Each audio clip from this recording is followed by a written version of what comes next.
Webster Tarpley is coming up in the gauntlet, up next. He's Ron Paul demonization campaign. All lined up. The truth matter. Just the truth. Just the veritas. Just the facts. Is the surest? And that water is moved too. Which one? Hold that for a minute.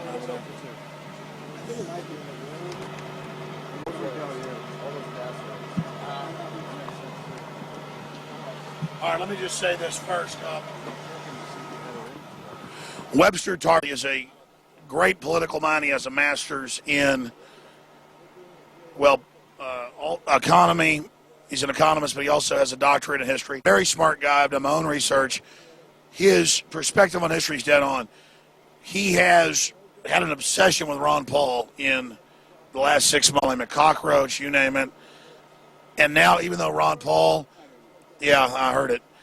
Even though Ron Paul, okay, we're going to go to you in a minute, Webster. Even though Ron Paul is now not even, obviously in the running now because election fraud and things, he obsesses on what the Huffington Post, Salon, all the big foundation groups have put out. When they came out and confronted me this week, they said, well, the founder of PayPal is giving him millions. As Ron Paul said 6 months ago, I have no control over who gives me money. Yes, one member of the Bilderberger group gives me money, but the rest of them attacks him. They want big government for corporate welfare. But I like Tarpley, and if he wants to obsess over Ron Paul, that's fine. So he can go over that first, because I like Tarpley. Okay? But then I'd like to ask Tarpley about what he really knows about the first Russian in modern history, at Bilderberg, Kasparov, all the things that means, the fact that I'm no fan of Russia or China, but compared to our criminal government, there's no doubt the West is trying to start a thermonuclear war. There's no doubt they're moving weapons in. I mean, Medvedev and Putin have said they'll nuke the West. There's no doubt they're using al-Qaeda in Syria. There's no doubt they took over Libya, and Webster had the courage to go there and cover that. I respect Webster for his courage. I really do, and I think this Ron Paul obsession is a dead letter. But he wants to talk about it. We're going to cover it. So can we just spend 5 minutes on that? And then I really want to take on things that I know you're accurate on. But again, to say that one Bilderberg, because they want to co-opt the libertarian movement to try to privatize things, not real privatization, but have government takeover of something, and then corporations act as government. That's not what Ron Paul stands for. Webster's point, though, about Rand meeting with Mitt Romney, I knew that Romney and them were talking about that. I knew that was being discussed. And Rand told me on and off, he said, well, I won't compromise on my ideals, so that's the difference. I probably won't even get it. Webster sees that as total proof of a sellout. I know the system and the establishment demonizes Ron Paul. I know from our moles inside, including people in security and other places, I'll leave it at that, that when they pull up, they see us as Ron Paul supporters out there protesting him, and they say, I hope that, Ron Paul dies in a plane crash. I mean, that's a real source. That's real stuff. I didn't just go from Tucker, who I trust, because he's proven stuff. I called my people, and they said, well, we didn't hear that, but yeah, they cussed Ron Paul. And then Webster jokes and says, oh, my source is the major pensions. They hate him. They don't get pensions working at the Marriott. Yeah, whatever. The precious food stamps. Look at the stuff. The point is you're getting us dependent on the bankers. The point is get into your Ron Paul stuff, but then I want to lead into the other areas. So Webster, Richard Reeves, doing a great job, is going to hold the mic over there. And we are streaming out on two systems, Infowars.com, PrisonPlanet.tv. Ron Paul, the enemy of humanity. Tell us about it. Well, let's actually start with Rand Paul, right? You seem to think that Rand Paul has some kind of integrity. My information is that Rand Paul made a pilgrimage secretly to the offices of the Weekly Standard and essentially deal with William Crystal that Rand Paul would commit to being open to an attack on Iran, which he is in public. And it says that he's willing to entertain an attack on Iran, and that he would vote for economic warfare measures against Iran. Now, we've just had Rand Paul flirting in public with Romney, and he's obviously making a bid for the vice presidential spot. Now, based on the Bilderberger group here, looks like Mitch Daniels is in the line ahead of Rand Paul. But even so, we should remember that the whole idea of the Ron Paul campaign was to get Rand as vice president. In other words, if you've been knocking yourself out, sweating blood, giving money bombs and whatever it is, to Ron Paul, you got to realize that the whole purpose of that is to get Rand on the Republican ticket for vice president, because even though he has no qualifications, he thinks he should be president. It reminds me of other people that we've passed.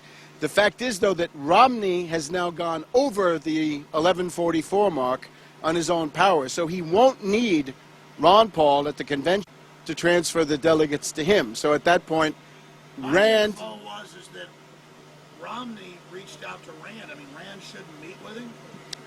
It's the deal in the background. Now let's talk about the deal. The deal is that Romney is a weak candidate, and he knows it. He needs conservative credentials. He's got to have two wingmen. He's got to have a left-wing man. That was his cousin Huntsman. Huntsman being this Mormon billionaire. So Huntsman was the main purpose in those debates, was to run interference for Romney, to fend off attacks, and whoever was the main enemy of Romney at the time, whether it was Bachmann or Kaine or Perry or Gingrich or Santorum, whoever it was, the main activity of Ron Paul was to attack Romney's main enemy at any given time. He also did other services. In Virginia primary, here we are in Virginia, we had a primary. This was a head-on, a one-to-one primary, Paul against Romney. Ron Paul punted. He wouldn't campaign because he was afraid of defeating Romney. Now, that might have caused the collapse of the Romney campaign. So Ron Paul's goal is to keep Romney as the leading candidate, but at the same time get enough delegates so that he is indispensable for Romney. And he wasn't able to thread a couple of other things. Romney wanted to avoid debates. The Georgia debate was aborted because Romney said he didn't want to go. Ron Paul agreed he didn't want to go. The Army, same story, didn't want to go. So Ron Paul is a kind of an auxiliary to the entire Romney campaign. That was always a talking point. What's your proof? This is my own discovery. I was out of the gate on the 10th of January with this, the 10th of January. My proof is, if you watch those Republican debates and you can't see that Romney is there to be is being helped by Ron Paul, you don't have any political judgment. In other words, Paul ran 5 different ads against me. That was an establishment Democratic talking point. This was the first one. It was mild. It was that he was a flip-flopper. Everybody else was a criminal or whatever he was. They are. But Romney was only a flip-flopper. Let's take the Michigan primary. The function of Ron Paul is to take 10 or 15% of anti-establishment Republican voters and put them in the deep freeze. Put them in the candidate who's never going to win, can't get the nomination.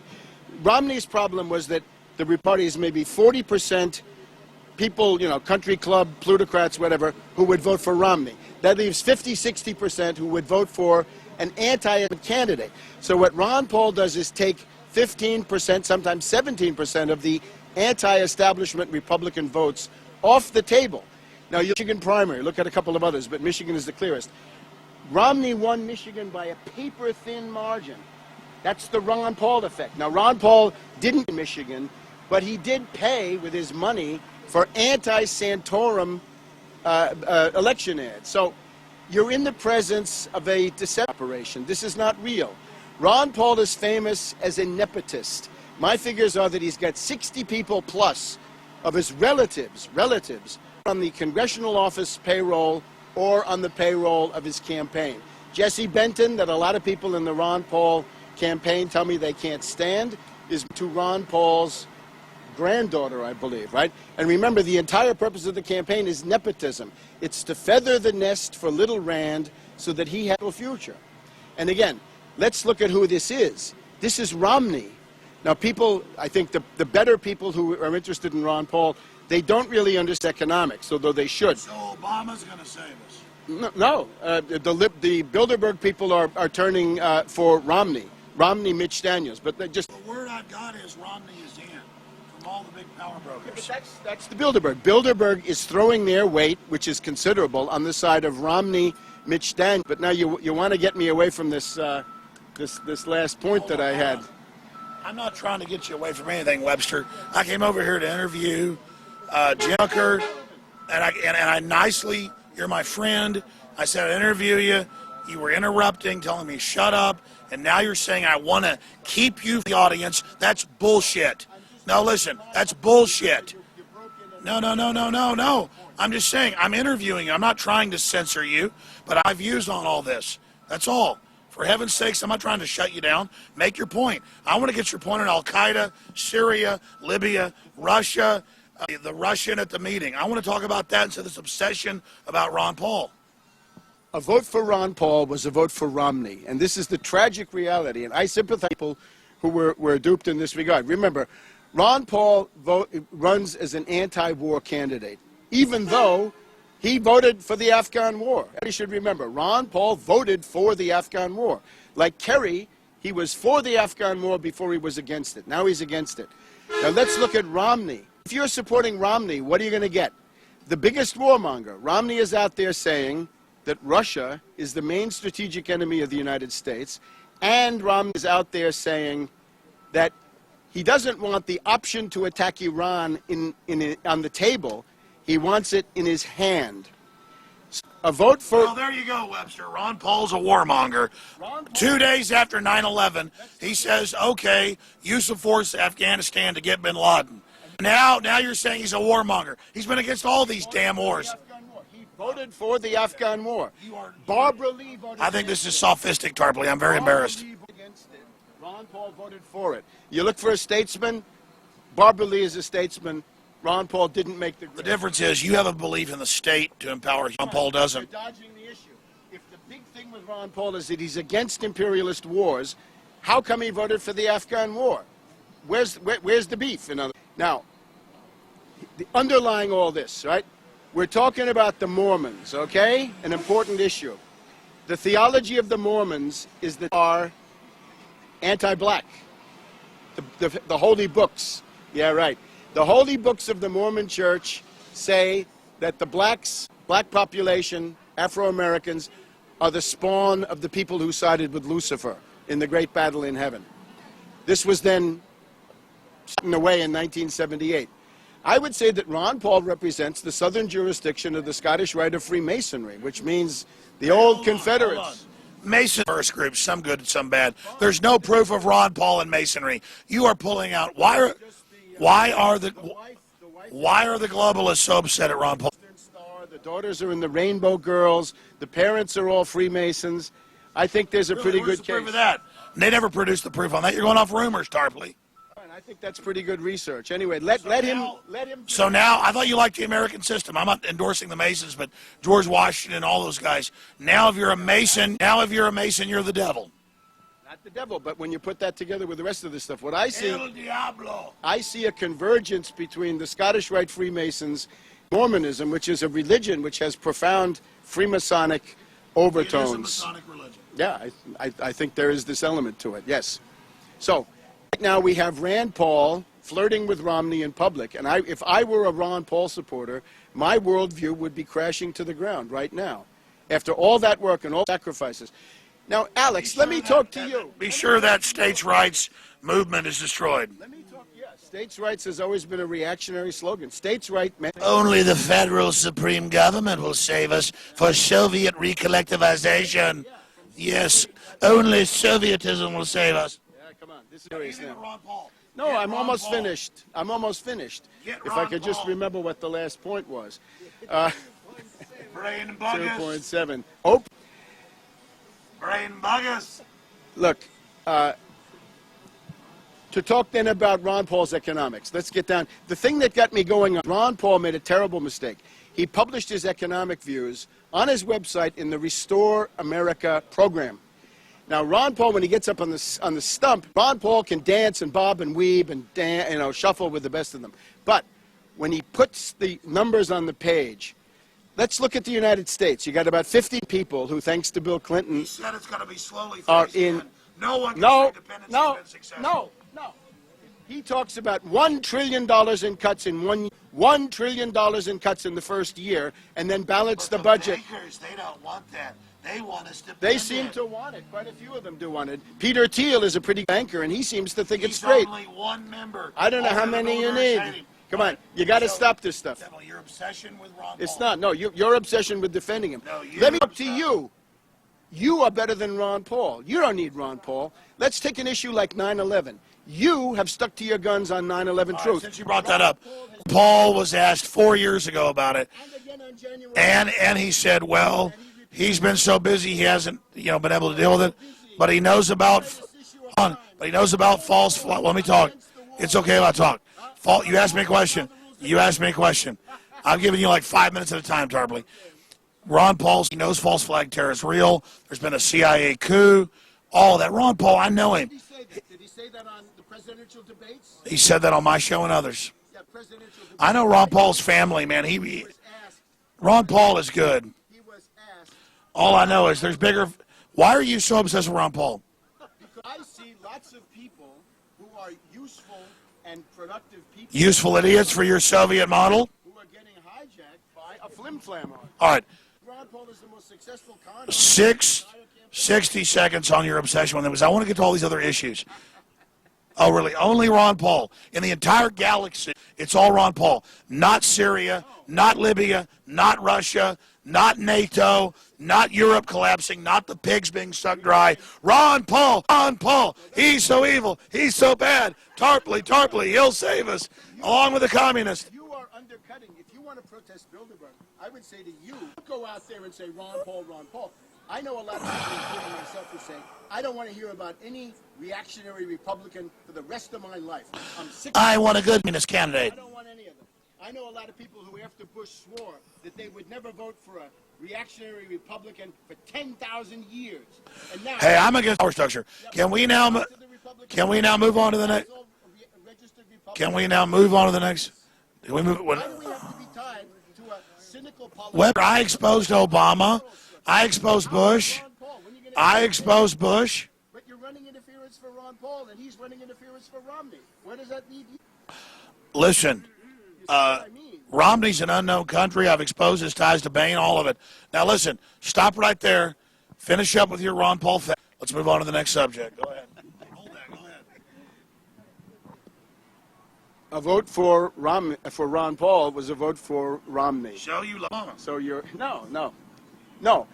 I take second place. Move on from the Ron Paul. I take second place to nobody. I was the first out of the gate. I was the first, I think, in the relevant universe to expose Obama. So I have the credential. In other words, I was telling left liberals in 2008, you're being duped. Watch out. Today, I tell people like you, you're being duped by Ron Paul. Spit. Same story. Move on to the next issue. I suppose. Now, let me just talk about your triumphalism, right? What you're saying that the Patriot movement is whatever this is. Oh, we're failing. You're such a good friend of liberty.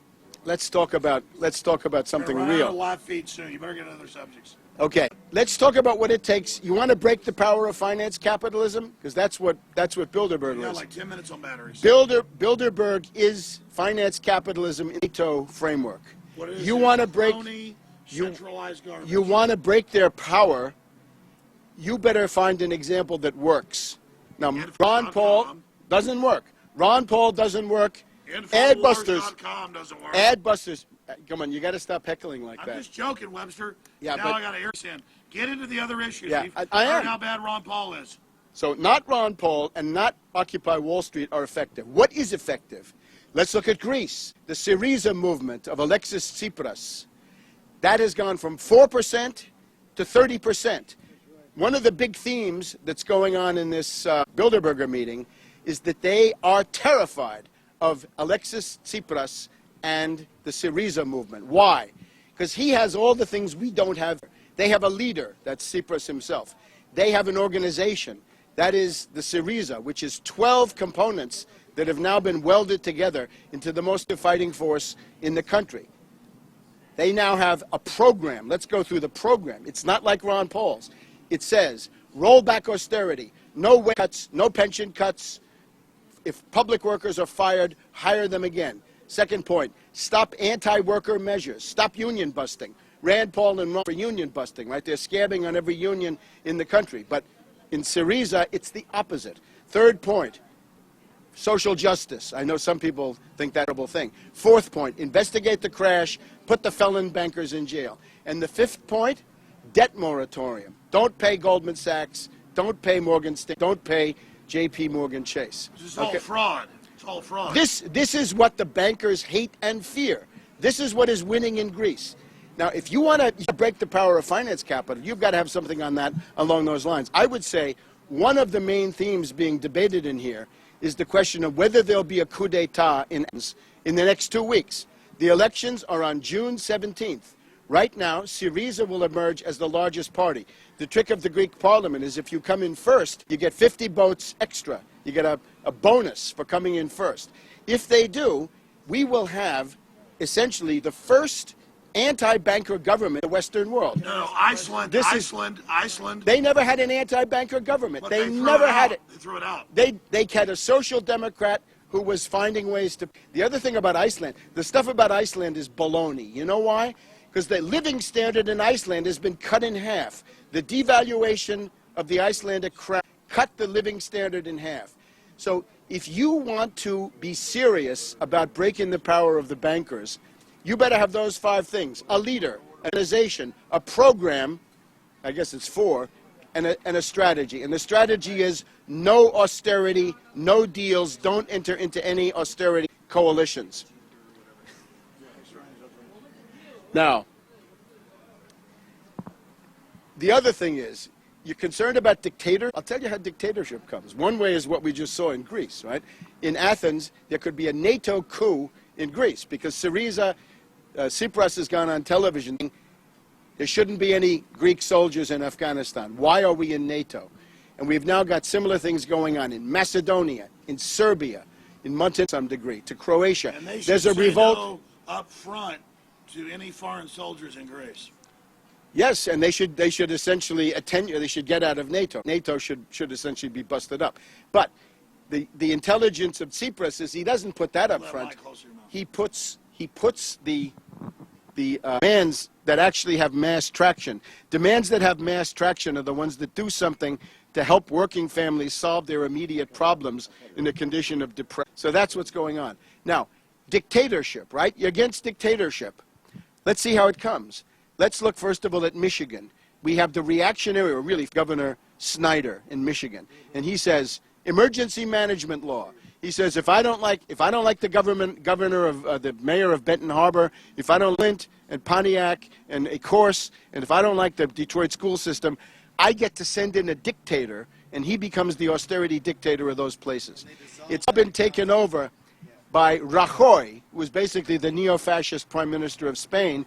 Rajoy says, if Andalusia, under the socialists, won't carry out my austerity decrees, right, and austerity, we know who's for austerity here, he says, I get to send in a dictator. Now, the worst one is Trichet, the former head of the European Central Bank, who's now on record saying, and this is a speech given at the Peterson Institute in Washington, Trichet says, if there's that's not carrying out sound economic policies, we send in a dictator. The prime minister is out. The parliament is out. We dictate economic policy. Technocrats. Technocrats. That's Papademos in Greece, who's from the Boston Fed. That's Monti in Italy, who's from Goldman Sachs. That's Draghi in the European Central Bank. In Spain, we have Guindos, the fascist, neo-fascist finance minister. He's brothers. But again, you want to break that stuff. You've got to have organization. You've got to be able to carry out a general strike. I understand that. You've got to be able to break their power. Down Not enough to say people now know that there's the Bilderberger group. That won't help them. They drain incredible amounts of power. Sure. It's going down. I said 10. It's probably 10 more minutes. Can we get a larger geopolitical? Yeah, but this was it. This is the fighting front. What to do? I know you don't like this. You never want to talk about this. But if you want to do something, I'm telling you, not run ad busters. It's, another one. The fight to recall Walker. Hold on just a minute. The fight. This is what Tarpley does. He is in a crazed mode. Our batteries are going. See it right here. Hold on. And I'm like, no, we've covered Greece. We've covered the Pauls. And I'm like, what about, I'm the interviewer here. I'm sitting here, he's going for like 10 minutes at a time. And I'm the demon. I'm the bad man. And listen, all I'm saying is, what's happening with the pigs? What's happening in Syria? What's happening? And then I'm bad. I'm asking geopolitically as a questioner every 10 minutes a question, and I'm demonized that I never. No, you are. You're like, You're acting like I'm covering something. You said it. Hey, Tarpley, damn it. Listen, I'm covering something up, and I'm here interviewing your ass. You're in an aggressive, crazy mode, and it's pissing me off. Okay? You did. You said, hold on a minute. You said, I don't want to talk about these issues. I want to get to Medvedev and Putin's threatening to nuke and all this crazy stuff. That's what I'm worried about. Go ahead. Since I never want to hear it, I want to get to other subjects before these things, it's about to die. I just want everybody in Wisconsin vote to kick out the fascist Walker. Okay, great. Now let's go to Italy. The other issue, I want to know about Russia. I want to go to Italy. What about Bilderberg having the chess player at it? I'm for Italy. Here's big news. Fighting the bankers in Italy. Okay, got Michele Ruggiero. Michele Ruggiero is one of the gutsiest, most courageous people in the world. He's the finest investigating judge in Europe, probably in the entire Western world.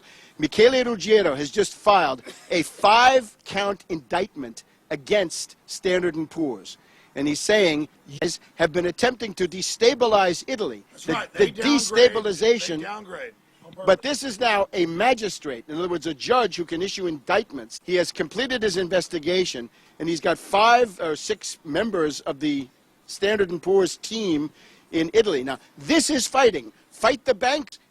He is the government, but here's part of the government that's actually doing the work that needs to get done. Fascist. No, he's fighting those agencies that are attempting to destroy his country, okay?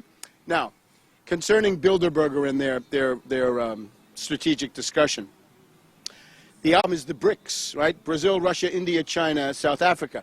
But in particular, the idea of a BRICS development bank.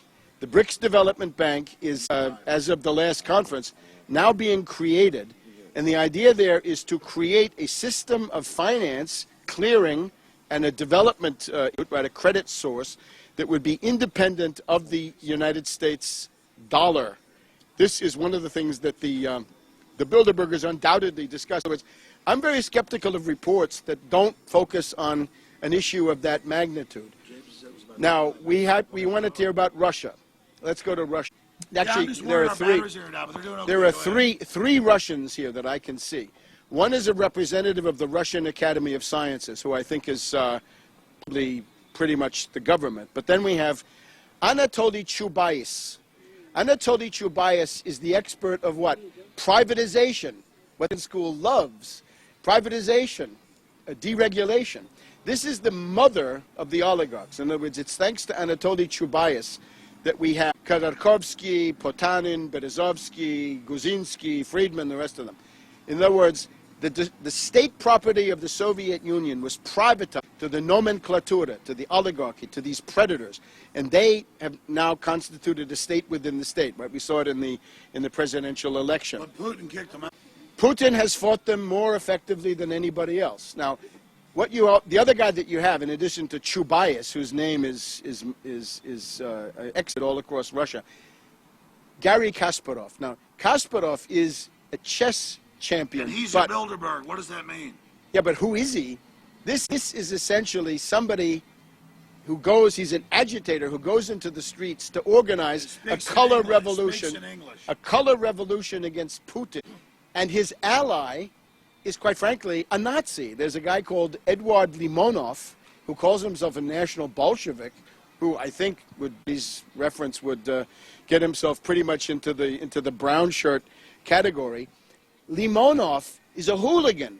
He's somebody who's with cops all the time in the streets to attack Putin. So when you have Kasparov, it's like bringing Limonov to the meeting. In other words, this is an affront. This is a primitive affront to Putin and Russia, to have somebody of this wretched level of Kasparov. I'm amazed that he gets out. He's here now. So this is basically saying we declare war on Russia. So basically what comes out of this meeting... What does it mean when Medvedev, even the Medvedev is saying nuclear war? Well, because he's now he's reading the speeches that Putin writes for him. Chubais is the dark side of Medvedev and in the entire government. Now, what's coming out of this for U.S. domestic politics is a hard right turn. I see millions of signs. They want to dump Obama. They want to bring in Romney, Mitch Daniels. And now this is not just what they want to do. The New York Times this week has this thing about Obama's kill list, Obama's terrorist Tuesdays, how Obama wants to, he basically signs the death orders himself for Awlaki, the CIA lackey, and all these other people. It seems to me that this is quite possibly the beginning of a Watergate scandal against Obama, coming out of the establishment itself. In other words, I look back, is it like the Pentagon Papers? Is it like Monica Lewinsky? It's of this type. This morning on MSC, I was amazed. Chris Hayes of The Nation magazine, a left liberal. He's got Jacobs of the Army. He's got a panel of other people. He's got Jeremy Steele from The Nation. And they're talking about how Obama is committing murder. Now, if you want to do something designed to suppress and demoralize Obama's left liberals, the real shock troops of Obama, it's to put this story on MSNBC. Now, MSNBC is who? It's Jeff Immelt. Immelt, of course, a big supporter of Obama last time around. It seems to me Immelt, along with other groups in the ruling class, have now decided to get rid of Obama. A couple of others. You notice we're seeing the Washington Post and Politico talk bad about Obama. Yeah, it's growing. I mean, you can see that the political wind has changed.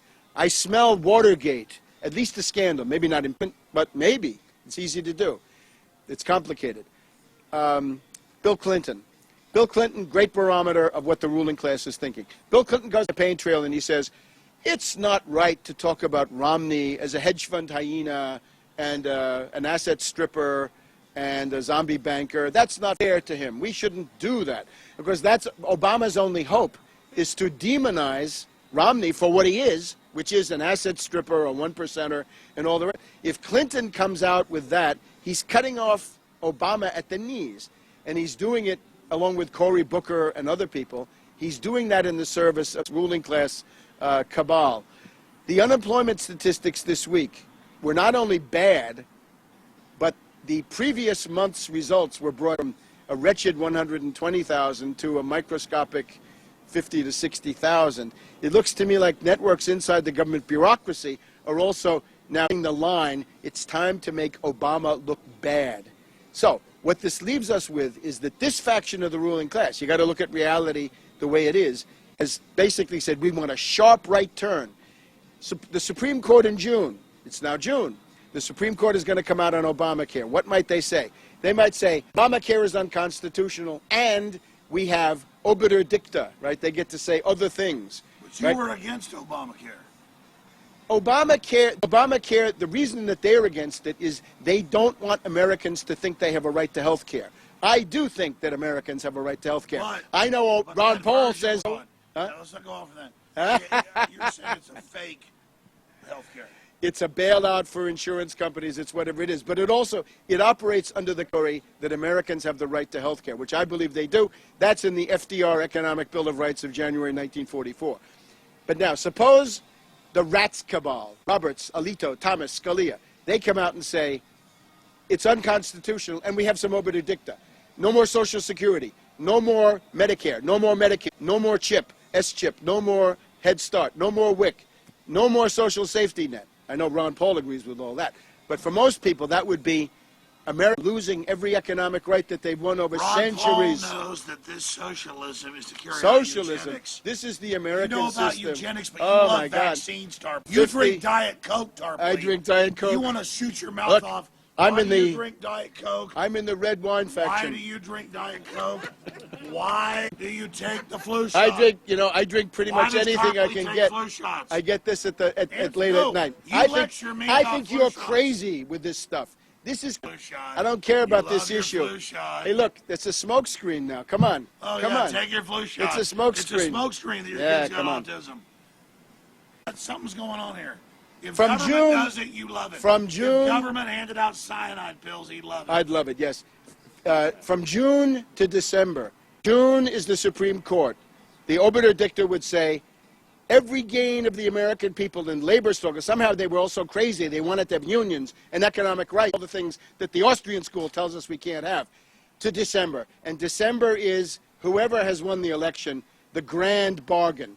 And the grand bargain, strip and flay the American people on this cross of austerity that Ron Paul loves so much. Not a cross of silver? Merkel, from Merkel to Ron Paul and the rest of them, right? We have Ron Paul, we have the Republican Study Group, we have Ryan, and then we have Obama who does it in the most gradual way. The objection. Yeah, Mark I'm sorry. Anderson has a question. I'm sorry. Let me finish. Your great lordship. The objection of the ruling class to this stuff. I didn't interrupt you. The objection of the ruling class to the Obamacare is they don't want you to think you have any economic rights, and then they want to take it into December. They don't like Obama because the austerity, the looting, the sacking is too slow. It's too gradual. They want to have a sharp turn towards. Soviet rule will help us. They want to towards $1 trillion of cuts, which is what your candidate wants. 1 trillion of trucks. My position is that genocide against the American people is inadmissible. We're almost out of time. Mark Anderson has a question. Come over here, Mark. Come to the back. Sorry, this is an interview with me and you. I'm sorry. No, but he has a question. Fine. We're all here together. Our batteries from there. Go ahead. Well, why did Rick Santorum drop out quickly, so precipitously? I mean, I'm just curious. He was there, and he was actually on a crest, and then boom, he's gone. I'm just curious. The defeat of Santorum, well, you have to look at every debate where he had a chance. Ron Paul was attacking him because Ron Paul was the attack dog for Romney. And anybody who watched it should be able to that fact. So he was overwhelmed with all of that stuff. We're down to 5 minutes on battery. It's getting us notices. It's going to die. Hey, we've been on 5 minutes for the last 30 minutes. Thank you. What, you just denied our battery's dying? I don't know. It's been going on for a long time. Oh, just a minute. It's like the end of La Traviata. I'm done with this, Tarpley. I'm going to be honest with everybody. He has accused us of dissembling. Oh, come on. No, I'm done with you, buddy. It's over. Come on. No, it's done. Our batteries are dying. He's giving us notices. We never know what's going to die. He keeps saying we're making this up. You've seen us down the road where the batteries die. He keeps giving us notices. It's about to die. I said, do you have a card? No, I don't, sorry. Points. He said that's What's your website? I'm out. Tarpley.net. I mean, this is Tarpley.net? Tarpley.net. You got contact info on there? Tarpley.net. we Okay. come to interview. Let me tell you, it's very painful to be friends with Tarpley and to sit here and watch our batteries die. We're going off, and then he tells us we're making it that our batteries are dying. Hey, he gave us a 10-minute notice 20 minutes ago. It's about to die. I just said 2 minutes, Tarpley. So we'll watch Tarpley talk. The video. I know, but you just accused me of lying, man. That's pretty incredible. Here you go, Tarpley. I thought you were a great kidder. You were always a great kidder. You No, always loved. Brainbug.com. But our batteries are about to die. Go ahead. You lost your whole sense of irony. You lost because Ron Paul has dragged you into this you're abyss. saying our battery said. You're too touchy. Richard, did it not just say 5 minutes? Fine. said 14%. Fine. It says it's about to die. It's about to die. It is dying. It I is don't dying, know. okay? Go ahead. I'm here to the bitter end, Alex. Tarpley, I like you. Let me tell you something. We're not censoring you. No, of sought course you not, out. and I'm grateful. Russia. But the question is now, time to look for new political perspectives. I agree. I'm not saying Ron Paul's Jesus. And that's over. So ahead. whatever it is, it's over. So now we need a perspective how to fight Keep this going. Islamic fascism of the Romney Mitch Daniels ticket, if that's what it turned out to be. And again, my proposal is look at this Syria movement in Greece. Look at what they're doing. They just said, stop all privatizations. Ron Paul wants to privatize everything. Look in the Restore Record program that Paul put on his website. In there you'll find his plan to cut 2/3 out of the food stamp budget and 15% out of the Pentagon structural budget. I thought it was supposed to all come out of the defense budget, but no. Suddenly we find that it's the social safety net that gets savaged and the Pentagon gets nicked a little bit. This is worth looking at. Other than that, I would appeal to people again, defeat Walker in Wisconsin on Tuesday. Stop reactionary and fascist Republicans from busting unions and introducing totalitarian rule in all these states. That goes for Snyder, it goes for Kasich and others. The reason they like Mitch Daniels here at the Bilderberger Group is that he's the strikebreaker who gets it done quickly and neatly and elegantly without much resistance compared to these other states. But above all, Syriza and the idea of a program. I have a 5-point program on my website. I hope you look at it. It's a recovery program, and it will essentially give us the ability to put an end to the current world economic depression. So I think that's the strategic situation we're in. We are in a world economic depression.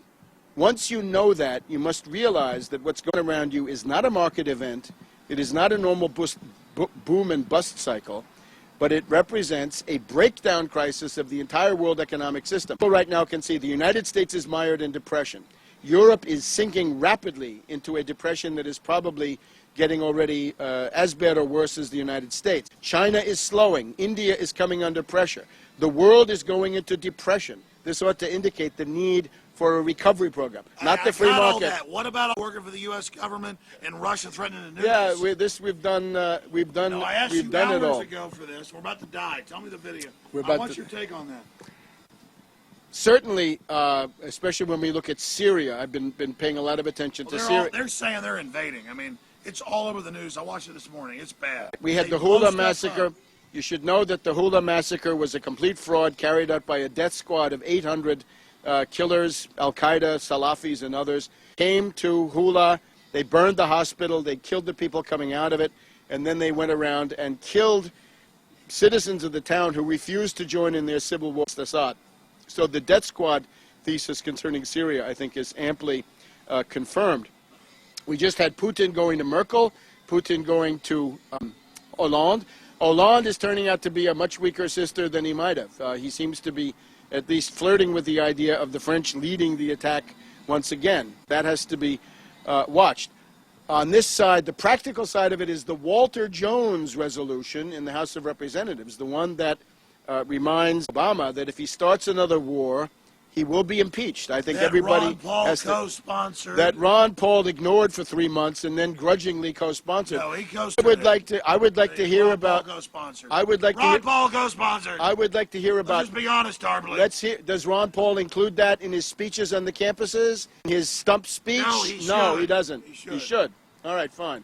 So these are significant problems because I think that's the leading edge of resistant war here inside the United States. Syria under the gun, and of course, if that happens, then that involves possible confrontation. But that is the attitude that I see coming out of this Bilderberg. Savage, genocidal austerity at home, perhaps cutting 25 to 30% of the American standard of living now with these new measures. The ruling class seems to be orienting towards this like iron filings to a magnet. The Supreme Court is likely, again, not just to say you have no right to health care, but that you have no economic rights of any kind. And take that then all the way to December. It is comparable to what we had with Carter. When I started attacking Obama in the spring of 2008, actually in January 2008, I said that Obama at that time was a creature of the Bilderberger Group and the Trilateral Commission, and he would essentially be a new Carter. After Carter, the failure of the Carter administration was so catastrophic that we had 20 years of a reactionary nightmare under Reagan, and so forth.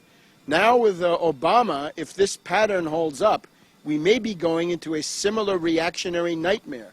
And that's, again, where we learn that we cannot, if we're not crazy, we cannot try to save ourselves in some faction of the Republican Party. Rather, we've got to take up the mass struggle methods of Syriza. And remember, that all started here in Madison, Wisconsin, back in February of last year. That's where the mass strike started. So the mass strike dynamic is abroad in the land. Mass strike is great, but it doesn't solve anything. You've got to have those ingredients, right? Organization, leadership, program, and a strategy. If you have those, the strike can win. Without them, you fail. So all of this other stuff, chasing after ruling class candidates this way and that, no. Chasing after 20-year congressmen, 10 congressmen, or all sorts of other individuals, this is pointless. The goal has to be some kind of independent force outside of the two political. I would invite you, above all, break with the two political parties and start creating an independent force outside. Programmatic, class like Syriza, hard-hitting, fighting for working people, having demands that enjoy mass traction, not process reforms, not stuff about the free market, to help working families who need to pay the rent, stop a foreclosure, pay the tuition bill, get their food stamps, survive. There are 50 million who won't have dinner tonight if it's not for food stamps. The answer to that is not to destroy food stamps. It's to create 30 million new productive jobs. So the realm of the economic program opens up before us as the area where people have got to get busy and go to work. Why are they trying to start a war with Russia? Well, if you you look at the need of the Wall Street and London-based financial system, it is that they have to carry the process of primitive accumulation, of looting, sacking, super exploitation. This is the logic that leads you to a concentration camp, right? It's the concentration camp on the installment plan. The reason that we had the Arab Spring was that those governments, whatever they were, that have now been largely destroyed, were some kind of barrier. They were able to say no to the bankers at some point, or might. Russia and China are able to say no. They can say you primitive accumulation beyond certain limits. And even now beyond it, with the BRICS, with the process of the Shanghai Cooperation Group and the BRICS organ on the other side, we have the actual attempt to create an alternative world monetary system that would be independent of the dollar. So that is the offensive. In other words, the defensive part is key for the Arab world. The offensive part is key for these countries that we're mentioning, right? China and Russia in particular. And we've also got people in other parts of the world, right? In the Balkans, as I said before, it's not just Greece, but Serbia, Macedonia, Montenegro, and Croatia to some extent are all gravitating away from NATO. They'd like to be in the European Union. I also have to say that what some you were saying about the euro, I think, was profoundly wrong. The people who support the dollar, the U.S. bankers, and those who support the pound, most British, want to destroy the euro. The goal is to destroy the euro. I regard the euro as a line of defense. The euro is like a convoy. The Anglo-American hedge funds are sending wolf packs into the North Atlantic. They want to destroy stragglers. Any country that drops out of the euro will be destroyed. It'll be, if it's the Greeks, their currency will be driven into the center of the earth. If it's Germany, their currency will be driven into intergalactic space. In both cases, the living standard of the country and their exports are destroyed, especially with Germany that lives off exports. So the idea that the Bilderbergers want to defend the euro is crazy. The Bilderbergers are the shock troops attacking the euro. They're the ones who use credit default swaps against Greek, Portuguese, Irish, and so forth. And now that's where we get back to our friend Michele Ruggiero, because we've got another example of fighting. If you're a government official in this country, look at Michele Ruggiero. There's a model of intelligence and courage. Indicting Standard & Poor's, right? Here we have the Republicans saying, oh, Standard & Poor's downgraded Obama, you're responsible. In France, we had the same thing, right? Everybody's worrying about the grade, right? La note, they said. What's your credit rating? This is despicable. Great nations don't grovel in the bankers ruling countries by rating. Yeah, but it's also it's propaganda, and as Michele Ruggiero writes in his indictment, it is the attempt to destabilize and destroy Italy using essentially what he's arguing. I mean, I haven't read the entire indictment, but he seems to be saying Standard & Poor's is an agency of the intelligence community, and it's carrying out these attacks. So those are some examples of struggle that meant, but you're not going to find it inside the Republican Party, no matter who your guy is. All I know is, Tarpley, what about Russia? Why is Russia threatening nuclear attack? Yeah, these are essentially warnings that have to do with two things. One is the installation of the anti-ballistic missile system. One of the worst things that happened last week was Hollande, the new Prime Minister of France, President, said he wanted to change things compared to Sarkozy. Hollande is open to the anti-ballistic missile system on French territory, right? Quelle honte, quelle honte, quelle honte. What a shame. What a horrible thing for France. Otherwise, it's in Poland, Romania, some other places. The Russians rightly feel that this is a first strike system. In other words, it's designed to have the U.S. launch a first strike, and then the disorganized Russian second strike is dealt with, shot down by these ABM things. Doesn't really deal with Iran. It's a step towards a first strike. Putin just went to Belarus. Take a look at Belarus on the map. It's an absolutely key country. It's the country that could most easily start World War III, because Belarus has Russia on the one end and Poland, NATO Poland, end. If you start a color revolution in Belarus or a civil war, you could have Polish NATO troops coming in from the west and Russian troops coming in from the east. That could get a shooting like clash. Georgia. Yes, although there you don't have NATO immediately present, because Georgia was never a member of NATO. NATO was involved up to the next. But I'm saying, if you want to see the immediate clash of the two alliances, Belarus, that's where Putin went. So that's Lukashenko, the last dictator in Europe. He's the last holdout in Europe against NATO and the dictates of the Bilderberger group, because that's who we have here. The other that the Russians are concerned about, of course, is the port of Tartus, their Mediterranean naval station, and how they would they want to keep in its current form for their own strategic reasons, also because it's the strategic depth of Hezbollah, it's the main ally of Iran, so they want the status quo. And also, eventually, the Russians must see that if this just keeps going on and on and on, right, if they're knocking over one country after another, that at a certain point it's going to get to them. And this is a little bit, it's like Hitler, right? If Hitler is knocking over Poland, Czechoslovakia, Poland, and then France, eventually it's going to get to you, British, or you, whoever, the Soviets in that case. So I think they've understood that, right? If you look at... well, they've read people. Right, but this, we're now, I would say what we're operating in now is, if you look at the destabilization of Syria is basically patterned on what Hitler did to Czechoslovakia using the Sudetenland. Take a look at the chapter in William Shirer's Rise and Fall of the Third Reich. It's as good as any. It's basically carrying out terrorism. Now, Hitler foments terrorism in Czechoslovakia, and then he turns around and says, I got to intervene to restore order because my German minority is getting treated bad. The most recent one, though, is different. This was a false flag. This was this Hula thing. The Hula massacre is comparable to the Gleiwitz radio station incident with Poland, where Himmler in this case, Himmler, Heydrich, and some others, provide dead bodies, and then they turned around and they killed us. So this is, it's reported to me by sources in Syria that the bodies, some of the bodies at least, significant bodies that were found in Hula had actually been killed in other places and then kept on ice and then brought there. Sure, I can't believe these you were right, these bad guys. I can't believe how long this is going. Can you, Richard? I can't believe it. Maybe it's a good omen, a sign of divine favor for me. They kept running down quickly. This is amazing. Maybe I'm doing God's work after a world war immediately. To Poland, which did lead to a world war. And then the other thing is the Spanish Civil War. You know Guernica? The Guernica painting by Picasso? Fascists killing. No, it's this massacre in the Spanish Civil War. The Dove. The 30s. Well, it's these people getting killed, right? No, Picasso. It's a wreck city. There is, yeah. But that's Guernica is Hula, but it's Guernica carried out by the Nazis and by the NATO today. Fascists, they're not going well. They're going well, but not for the reasons that some of your other guests had been saying. In other words, I don't share this triumphalism that there's some movement that's winning against the bankers. I don't say.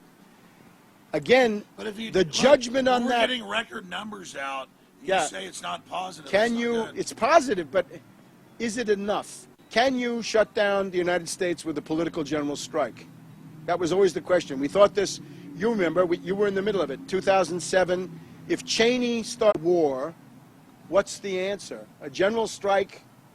The Socialist International of 1913 said, if the powers start a world war, we will respond with a general strike. Unfortunately, they didn't. There was Jean Jaurès of France who wanted to. We got 5 minutes. Well, 4% is where Caesar started, and they went to 30%. No, we're almost out of power. I know, but maybe there's something in that too. So, break the power of finance capital. Public opinion alone won't do it. It takes organization, Alex. This is the thing I would stress the most. Organization, important. But above that, there's got to be an organized mass phenomenon, not tied to the political parties, not tied to the ruling class in any form, that has its own rights. We do, and we're fighting for them. Well, the globalists admit they want a post-industrial world. Talk about the environmental movement in closing. Yeah, but look, let's pay less attention to what they're doing. How about what we want to do? We need a fighting movement. It's got to be class-based. It's got to have class consciousness. It's got that there's the 99%, there's the people, and then there's the oligarchy, which is 1%. And of course, the Malthusian we have here, right? Thiel and these other people, they're all that way. That is neo-feudalism. But neo-feudalism means the destruction of the United States government. It's part of neo-feudalism. You have to realize the anti-government rhetoric can be a boomerang because that's their program, right? You ask them, what's your program? States, microstates, rump states, secessionism, failed states, partition studies, as Soros now calls it. Looting. Huh? Looting. Yeah, but is rendered possible. And the British are willing to do it to themselves. If Scotland secedes from Great Britain, that will be an example for the world to see, oh, that's what we're supposed to do. The British use their own country as a kind of a show window for the policies they want to push. An end cap. Serbia has been carved. Sudan has been carved. Iraq has been carved. There's a plan to carve Iran, a plan to carve the United States, right? We know the 9 nations or the 12 nations, whatever it is. Anybody flirt that stuff global corporate rulership with the IMF and NATO above and all these petty states, impotent, squabbling little things that can't resist J.P. Morgan or Halliburton or ExxonMobil or whatever it is. So, again, Syriza, on the 7th of June, if they become the government of Greece, we will have an example. We already have an example, right? Just to have that program. Tsipras was on TV the other night for hours and responded. And this is building a movement. This is not just opinions. It's not a bunch of atomized individuals. So who is Tsipras? It's a fighting force. Young. That's the big danger. I've tried to point this out. Young guy in his mid to late 40s, comes out of, I think he's probably started in the Communist Party. Communist Party did entrism into another group. Communist Party left. He stayed behind. He said, goodbye, commies, not with you. And he's had to punch them down because they want to bring their traditional Marxist demands, and those are not the ones you want to have. Your first demand is not to get out of NATO. Your first demand is mass economic demands that have mass traction. In other words, you got to be doing something for that average person, right? Joe's six-pack needs dinner, tuition, rent, stop foreclosures. You get the idea. He needs medical care for his kid. You've got to deliver the goods. You've got to deliver the goods. It can't be process reforms. It can't be stuff about, reforming the Congress or this kind of crazy stuff. It's incomprehensible. Even Glass-Steagall. Glass-Steagall is a great... It's got to be tangible. Glass-Steagall is a great demand, but this is mystifying for the average person. What do I care whether two banks are together or separate? It's a very issue in reality. But the average person, the leading edge has got to be, I want to assert your economic rights and help you to assert them. You see the difference? You see the difference between that and what some people seem to like? Need I say more? Hey, the batteries have been magically full. Keep going. You're going to die for like... I got a question. Webster, what American leaders do you see on the horizon that fit the bills that you're talking about? Or do you see any leadership at all that give you hope? Here's what I say. Break out of the passive consumerist approach to politics. I have people sending me emails saying, who should I vote for? Who should I vote for? I would say, get yourself out of that mentality. Politics is basically a full-time job, or at least it's a pretty good hobby. It takes a lot of research. What you got to do, but it takes mass struggle. If you're in any of those states, if you're in Wisconsin or Michigan or Ohio or Indiana, fight Mitch Daniels. If you're in other states, right, in California. See, just died. It's dying. Look, dying. Okay. This is still feeding. Finish your statements. Okay. Half the audience. Go ahead. Where was I? What leaders? Yeah, look, mass struggle. Elections, presidential elections, that's all well and good if you got somebody, but we don't have anybody, won't have anybody. What can you do to change things? In California, Jerry Brown, he wants to cut. He's an austerity ghoul, and he's a total austerity ghoul. You know what you got to do with Jerry Brown? You got to take the Wall Street sales tax and ram it figuratively down his throat. In other words, Jerry Brown, you are not going to touch any economic rights of any American unless and until Wall Street pays a 1% across the board Wall Street sales tax. The Wall Street sales tax is coming in Europe. It's called the Euro Tobin, and we want it. The Occupy Wall Street failed to make the Wall Street people pay for anything. Hit the Wall Streeters where it counts, in the La Banza. Make them pay 1% on all their turnover. You want to have micro trading, high-frequency flash trading? You want to do 1 million trades per second? Great. 1% goes in the federal till. Half of that goes to the states. That way we can maintain the social safety net. Wall Street They pays. have a technocratic banker fraud. Let's tax their technocratic banker fraud. In other words, the problem with Occupy Wall Street is they want to complain. They're a bunch of anarchists. They want to sit around and complain. The Occupy Wall Street program comes down to, let's have a hippie commune in the park. Well, Soros That's no good. runs that. It's a fake opposition. More or less. And Adbusters, don't forget them. And Graeber the anthropologist. We just saw them cavorting with Lord Julian Assange, the CIA limited hangout artist, unfortunately, on one of these television stations that people may see. We're told that we're supposed to be happy about Occupy Wall Street because they changed the conversation. Who's about the conversation? We want power. That's another point. Protest is for wimps. Revolutionaries want power. So unless you have something where your politically leads to some hope for power, you're spinning your wheels. It's too late in the day for this stuff, right? Education and changing public opinion, all necessary, but it's got to be on the path to seizing power. And protest is simply, if that's the end in itself, it's impotent. Illustration of your goal. Alexis Tsipras of Syriza. You got to find it where you can. But protest isn't impotent.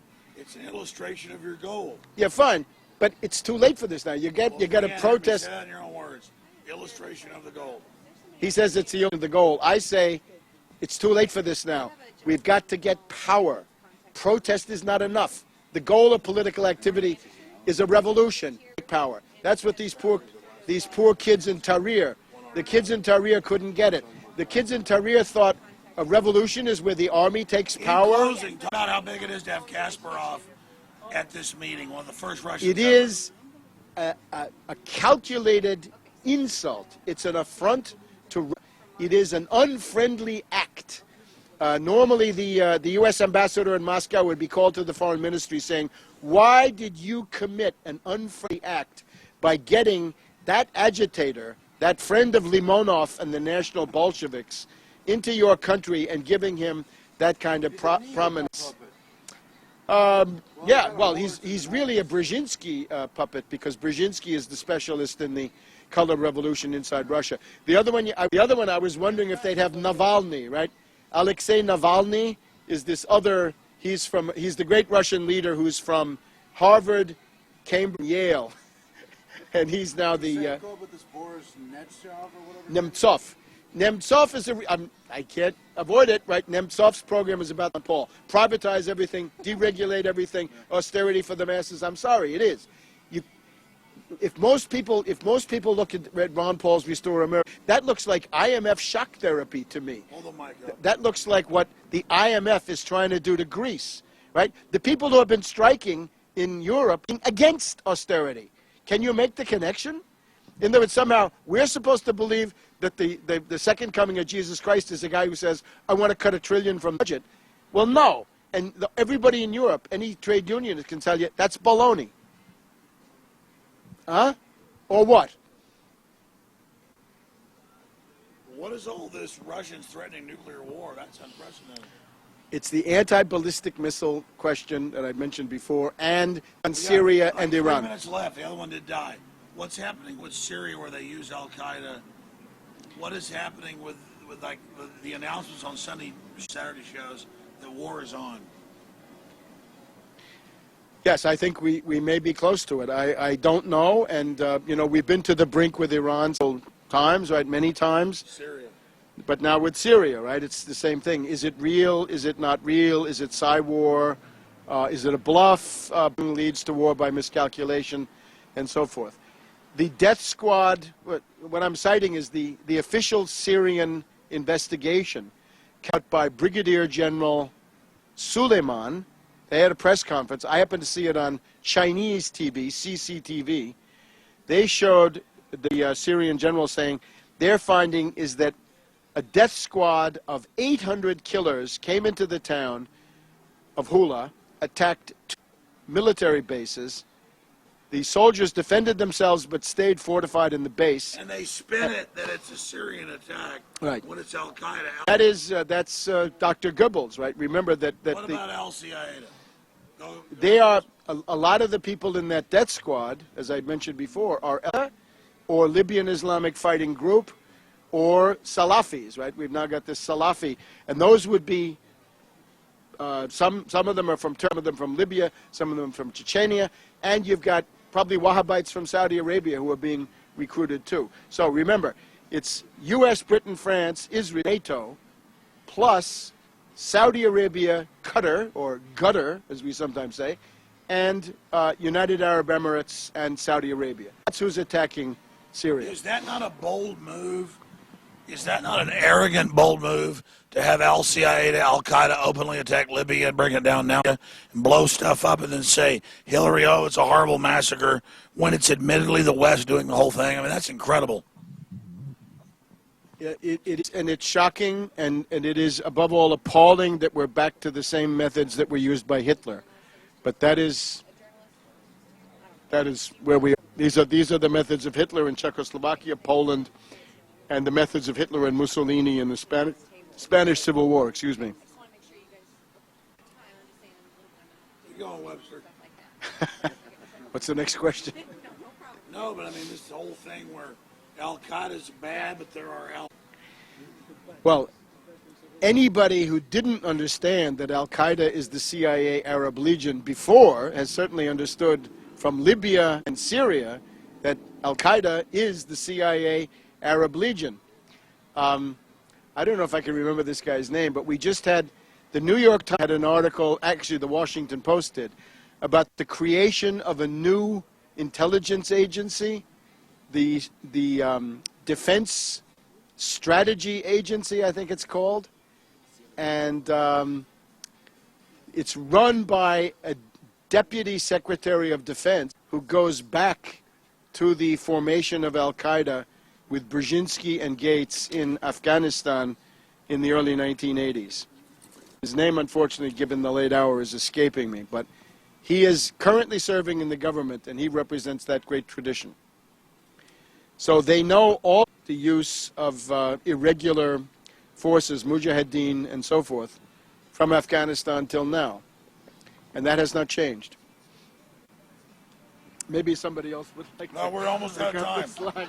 Hey, Webster, you said we were censoring you. Closing comments on the state of the world.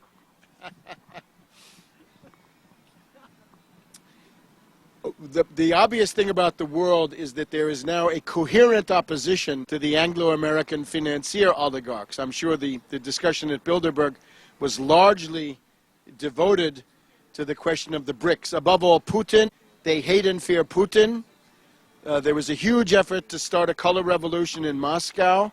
It went nowhere. It was pathetic. The people, Navalny, Kasparov, Limonov, and so forth, are pathetic. All right. Michael McFaul. This was, you remember that the attack on Libya was run by the power from the White House, along with Michael McFaul from the National Security Council, the White House. These were also the people who ran the attack on Egypt. I compared that evening, I was invited on RT, I compared Putin's return to power, Franklin D. Roosevelt winning a third term in 1940, when the question there was, would Hitler dominate the world, yes or no? No. A world historical figure of massive power and potency who is either reasserting or asserting the hold on power. This about I leave Ron Paul and these other people to attack Roosevelt, but the other comparison, of course, is de Gaulle to France again in 1958. In other words, the return of Putin is a world historical event comparable to Roosevelt 1940 or de Gaulle 58. So he took the nukes. He had the French troops seize the nukes. He was a nationalist. Tell us about de Gaulle. Sure, and not only was he a nationalist, but he was a dirigist, and I would stress that side, right? The story of de Gaulle is that he asserted French technological leadership. He wanted to have a nuclear industry, a peaceful nuclear industry, a nuclear deterrent, the force de frappe. He wanted to have the most modern aeronautics. They wouldn't join NATO. They were members of NATO, but they kicked the headquarters out. Yeah, they had their own NATO nukes. Headquarters was in Paris. The reason it's in Belgium today They didn't trust them. But the point is De Gaulle was a dirigist. In other words, De Gaulle was a Hamiltonian like me. He believed that government must foster and promote technological modernization, full employment, and economic prosperity. He was the opposite of the free market. He had nothing to do with deregulation, privatization, union busting. He wanted 100 million French. He wanted natalité. He said, we are going to give you family allowances. We are going to give you health care. The French social safety net today is one of the most developed in the world, thanks to de Gaulle. That's what the IMF would like to attack. That's what the people at the European... You're saying for eugenics. No, this is the health of the French people. Okay, when you see a hospital, do you see eugenics? Is that all there is? Well, you're not listening to me. I said they want to get rid of the safety net. Oh, for they want to eugenics. go over to eugenics. Yeah, they want to kill people. De Gaulle was, again, he wanted 100 million Frenchmen. He wanted to redress How did they let him, though? Because I read where they sent the French military in to actually seize the nukes. You know that, right? They actually had a little quiet coup against NATO. Well, the French developed their own, right? But they had they had to seize some of their. They expelled NATO. Yeah, you know about that. They expelled NATO and every They realized part it was of it. a coup. Right. A EU coup. They go 20 times. 35, Did he go? They try to kill him 20 Yeah, times. yeah. 35 times, according to my count. The interesting thing about de Gaulle is he had the sense to kick out the NATO apparatus. Germany, by contrast, was plagued by Baader-Meinhof terrorism, Italy by Red Brigades and other terrorism. They kept the NATO structure. France So what was going kicked on them with out. de Gaulle? Why France was kicked he a them good out. guy? France Why was he kicked a them good out. guy? France kicked them out. I know. Why was And he a they good didn't guy? suffer so much from that. So how did he Because go? he was a nationalist. He believed in the role of the state. He believed in it. He was a statist. I have a book. It was given to me by a French ambassador. Doesn't de Gaulle Listen, mean I'm going to tell you though it now. means the Frenchman. No, of France. But Of Gaulle, yeah. a French ambassador, Raymond Offroy. Listen to this story. It's an important one. Offroy was the French ambassador to Mexico City. He was the one who brought de Gaulle to the state visit in Mexico. And during this visit, they sat together, and he said, de Gaulle said to him, Offroy, we have done this under the nose of the Americans. We've gotten right here into their backyard, and we're landing French values and French trade here in Mexico. So this guy, Offroy, gave me a book in French about sens de l'État, the sense of the state. A great statesman means you know what to do with the state, not smash it, not break it up, not go for secessionism or God knows what, but to see the positive value of the state. That's de Gaulle. And it means dirigism. You can call it protectionism, Merlism, Hamiltonianism. I'm all those things. De Gaulle called it dirigism, le dirigisme. And he says, we're not going to have a command economy, but we're going to have planning. We're going to build airports. We're going to build the fast rail. You know, you can go from Paris to Marseille in 2 hours on the TGV. Why do they have the best airports, the best trains, the best research in many areas in Europe? Because de Gaulle, nuclear power, obviously, because de Gaulle made the decision with the priorities of France. Of course, the parliament, the political process played a role. But he didn't say, let's sit around and see if the free market gives us something. Because then for sure, Anglo-Americans would have destroyed him. So I think this is interesting. Where is France today with Holland? As I said before, Hollande, some things he wants to get the troops out of Afghanistan. Very negative is that he's willing to have the U.S. Anti-ballistic missile system brought in. Very negative is that in threatening noises against Syria. Hollande, of course, is a corrupt individual. But what you have to hope for is de Gaulle also left behind a bureaucracy, which has been, at least in the not so distant past, the French bureaucracy was a big advantage because the French bureaucracy meant that no matter who it was, you had these kooks like Mitterrand or Chirac, I don't know. But the French bureaucracy was there to say, you are going to serve France. It's being eroded, I'm afraid. Sarkozy, of course, was a catastrophe for France, right? Sarkozy betrayed everything. And he brought France back into the NATO command structure for the first time. They should get out of it again, as should Greece and Italy. The guy that I knew in Italy was a guy who had been the deputy interior minister. This is the guy who commissioned the Moro dossier back in 1970. And he said, for Italy, he said, we have to have anti-terrorism tous azimut. in all directions. And this is de Gaulle's phrase. De Gaulle's phrase was, have your defenses going in all directions. Not just the Soviets, but the British and the U.S. and everybody else. And the guy that I worked with in this terrorism study, he said, we need tous azimuts. We have to realize that terrorism doesn't necessarily come from East Germany or the Soviets, but it comes from the U.S. and the British. And he was absolutely right. Well, Tarpley, we've now censored your interview. Okay. All right, so you have to make all your... I see you have, what you're using is the rope-a-dope strategy. So long because he can cut. Well, no, you're like... You're It's censoring live, me. isn't it? It's live, I can't isn't it? believe... This was supposed to be an hour ago. It's That was- live, isn't it? Yeah. The other one died It's like an hour live. ago. Vai in onda. No, no, no. Vai in onda. Yeah, it's all live. It's so live? Yeah, it's live. And he's like, you're censoring me. I'm like, no, it's about to die. It never died. Alex. One died. The thing that what you did wrong was in 2006, Alex. In 2006, I told you you should run for president. You have to raise your sights. Don't take in place second fiddle backseat to some politician. You should think about political activity. Hey, Hollande was business friends with the new Bilderberger chairman, Henri Costres. Did you talk about that? Is that significant? It doesn't sound good. I think it's ENA, isn't it? National de l'Administration. The ENAC. Honestly, I forgot the name. It's the French School of Administration. It's like you have the Polytechnique, the Ponts et Chaussées. They prepare the big leaders. I'll take your word for it, but is it significant? It's not good. Hollande, I mean, Hollande, what can we call Hollande? A socialist who doesn't believe in socialism at all. But there is a That's a resistance. corduroy mic. Point at your mouth. No, point the mic at your mouth. Oh, sorry. Resistance inside his own party. Right. There are people who are now getting, when he said he was willing to have the USABM in France, there are a lot of people who were appalled. Again, we're censoring you, Tarpley. Anything Right. else? What about the great demon Ron Paul? Well, the other thing I wanted to say is it is better not to say that the anti-Bilderberg demonstration is for Ron Paul, because in doing this, you're going to keep a lot of people out. A lot of people are going to say, I don't want anything to, I don't like finance capital, but I don't like some Republican. But we're just identifying the global elite. People can make whatever decision they want. No, but I would not say that this demonstration is somehow that everybody there was for Ron Paul. I don't think it's true.